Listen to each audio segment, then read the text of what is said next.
Pero hindi ako attend sa hearings na susunod.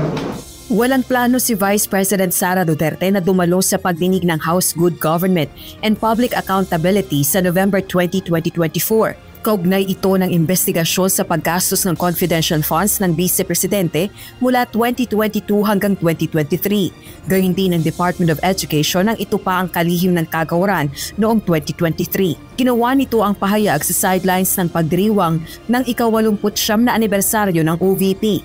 Ayon sa pangalawang Pangulo, magpapadala ito ng sulat sa House panel kalakip ang sinumpaang salaysay kaugnay ng confidential funds. Pero we plan to send a letter. We plan to say why, and then I plan as well to submit an affidavit about the confidential funds. Under oath din naman yung affidavit na yan. And for all the others, we plan to tell them kung ano yung pwede nilang gawin sa akin. Gate pa nito, dumalo siya sa unang pagdinig ng House Good Government and Public Accountability matapos siyang imbitahan, ngunit hindi naman siya tinanong ng mga kongresista kaugnay ng issue.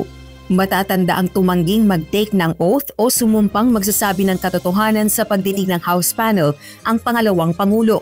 Noong November 13 ng personal na iniabot ng House Committee Secretary ang imbitasyon kay VP Duterte nang magtungo ito sa House Quadruple Committee hearing upang suportahan ng amang si dating Pangulong Rodrigo Duterte.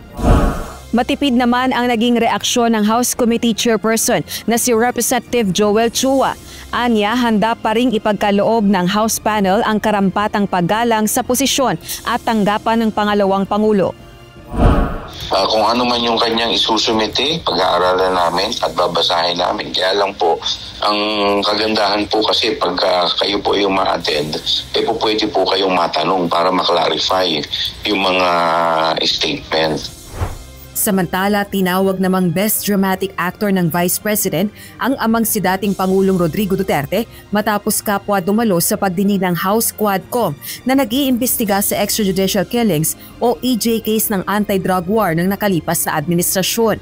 Kaugnay ito ng kumakalat na video online kung saan binigyan ni VP Sara ng score na 12 ang kanyang tatay nang magtanong ito kung alin sa 1 to 10 rating ang naging performance sa pagdinig ng 4 House panels. Tumanggi naman si VP Duterte na ipaliwanag kung bakit Best Dramatic Actor ang taguri niya sa kanyang tatay Digong.